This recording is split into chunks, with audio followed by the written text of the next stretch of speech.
Stories ku mbuga.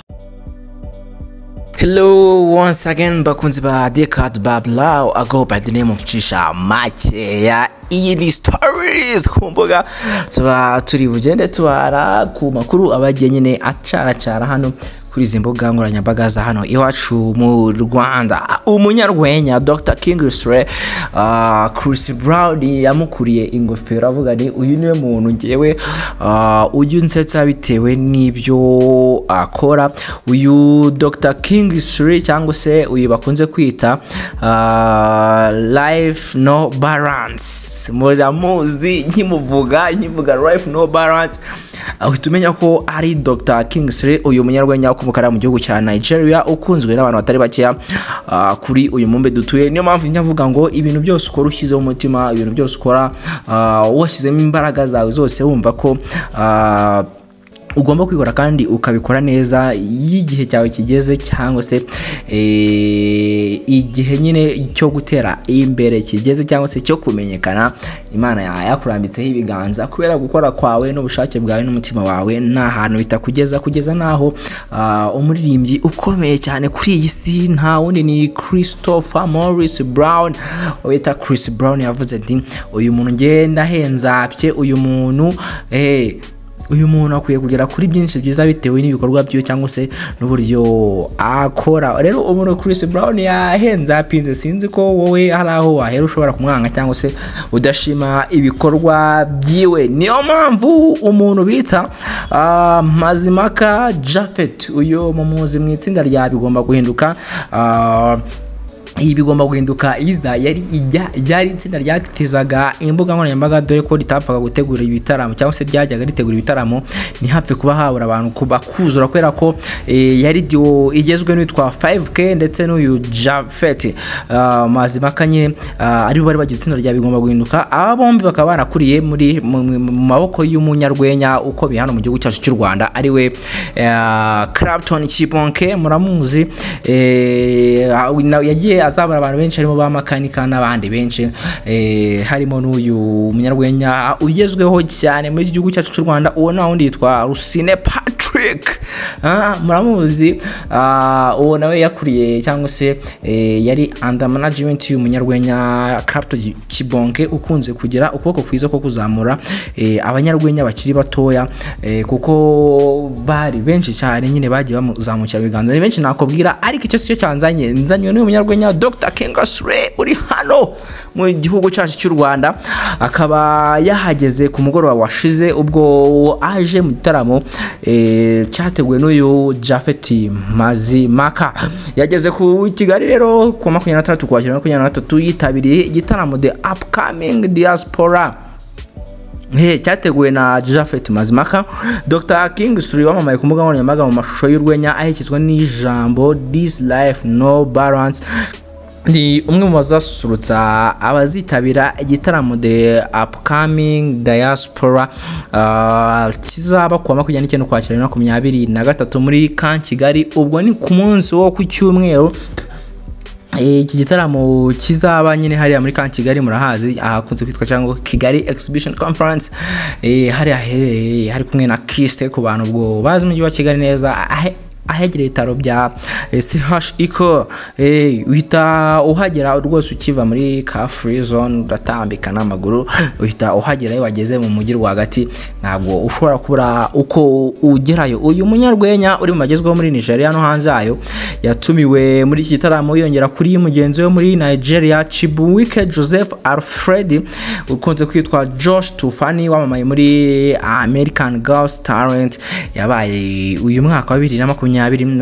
Aba bombi bazahura mu gitaramo kimwe n'abandi banyarwenya barimo nyine mwenyewe the owner w'ikirori cyangwa se w'igitaramo yitwa nta wundi ni Japhet Mazimaka. Hari kumwe na MC Tricky, Michael Sengazi, Babu Joshua comedian, muramunze muri The Josh Challenge, aho agenda afata amajwi akayahuza, hanyuma ukabona rwose ni ibintu bijyanye cyane biryoheye ijisho n'ugutwi kubyumva no kubireba. So uyu rero kwinjira muri iki gitaramo ni ibihumbi 10 mu myanya isanzwe, ubwo ni regular. Mu myanya noneho muri VIP ni ibihumbi 20, muri VVIP ni ibihumbi 200 ku meza y'abantu. Oya no, kuri VIP ni 20, noneho mu myanya y'abantu 6 table, ubwo ni table y'abantu 6 ni ibihumbi 200 nyine. Ubwo urumva habatetse n'agacupa ka champagne nk'abakire bose. No kuvuga ngo iki gitaramo kiri, ushaka kujya kugura ticket wagura unyuze kuri http utudomo 2 uturongo tuberanye 2 ariko / hanyuma ukandika rgtickets.com/akadomo, then ukagenda ukigura tike hakiri kare ku buryo ushobora kuzatanga chance utazasanga iyi amatike yaguzwe yashize. Iki gitaramo kiswe The Upcoming Diaspora, Japhet Mazimhaka agiye kugikora nyuma y'ikindi gito aheruka gukora yise Stupid Experience. Iki gitaramo wakijyamo cyane wakigiyemo bakita Stupid Experience, nicyo yaheruka gukora. Yashaka kugerageza ubushobozi bwe mu gukora ibitaramo nk'ibi by'urwenya ari wenyine. Ni igitaramo kije gikurikira ibindi uyu munyarwenya yakoreye hirya no hino mu gihugu, muri kaminuza zo mu Rwanda, aho yazengurutse agaragaza impano ye yo gusetsa, dore ko anabishoboye. Muramuzi kandi Japhet akorana na Anita Pendo muri mu kiganiro cya mugitondo hariya kuri Magic FM. Urumva ko Japhet nyine ni umwe mu banyarwenya nabo bazi ibyo bakora kandi bazi gutegura icyo abanyarwanda bashaka, dore ko ari umuntu nyine nawe wagiye unyura ahantu henshi atandukanye. Ni n'umupresenter, ni umunyamakuru, ntago bigarukira aho ngaho gusa. So ni ukuvuga ngo rero iki gitaramo kiri muri bimwe byitezweho muri no weekend kuba kizatitiza, dore ko ari ibitaramo byinshi biri muri uyu mujyi wa Kigali. Harimo n'icya Boys to Men, nabo bafite igitaramo cy'umuziki hariya kizaba kiryoshye. Ariko uyu munsi cyangwa se kuri sandi kwigaruka kuri iki kiganiro cyangwa se iki gitaramo cy'umunyarwenya Dr. Kingsley uzakorana n'uyu Japhet Mazimhaka, kikaba ari igitaramo gishobora kuza abantu bashobora kuzasiga imbavu, kubera ko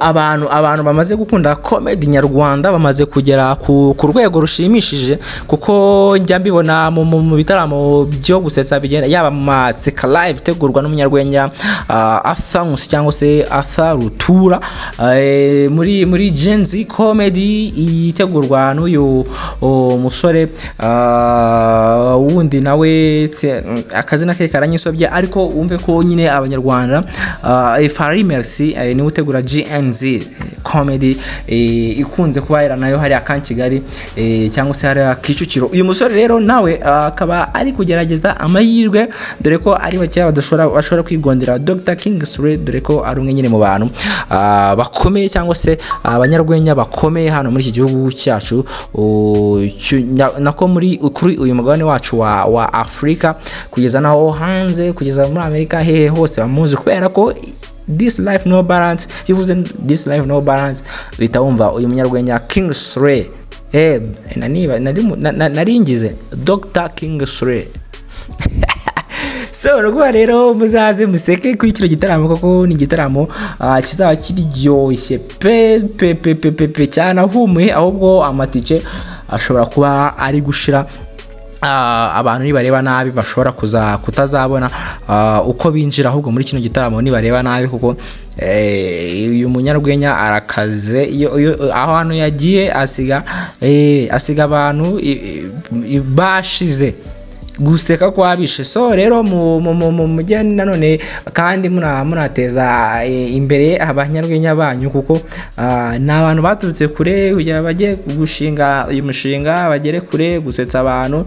Byagiye bitangizwa kera n'uwo bitaga ninde gute ndamwibagiwe, nimba ari Toma nago Atome kuva mu bihe bya kera bagenda basetsa abantu none kugeza kuri uyu munsi maze gufata irangi, ubona ko baharuye ikibuga cya comedy hano mu gihugu cyacu cy'u Rwanda cyangwa se yaba no hanze yacu, kuko abanyarwanda bose bajya gukora ibitaramo bisetsa hanze y'igihugu y'imbibi zacu. Urumva ko comedy iri kugenda izamuka. Rero turahari kugira ngo dushyigikirane, tuzamurane, ibintu birushaho kugenda neza. Nongeye ngubwire uko uzagura ticket ni http cyangwa se #2 P na S, utudomo tubiri, kamwe kari hasi kandi kari hejuru, uturongo tuberamye tubiri, ugahita wandika R ntoya G T I C K I C K E T na S, ugashyira akadomo kandika com C na O na M, akarongo kaberamye akadomo, hanyuma ukagura tike yawe ukazabasha kujya kwirebera uyu munyarwenya Dr. Kingsley. This is the cut babla. I go by the name of Chamachi, of course. Komeze mukuri, like, share and subscribe. See you every day, every single moment. Kandi mwagirwa kujya gukora follow kuri platforms zanyu zose arizo Chamachi, aba Twitter, Instagram and TikTok.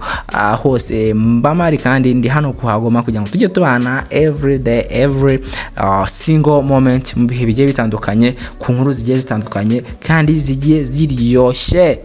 Hasta la vista, let's meet again. Tukongera duhure as soon as possible. Kubera ko nduwanyu namwe muri abanjye kandi ngomba kujya nkora stories kubera mwebwe, kugira ngo nyine muze tuzumbane, hanyuma tunaterane imbere slow by slow.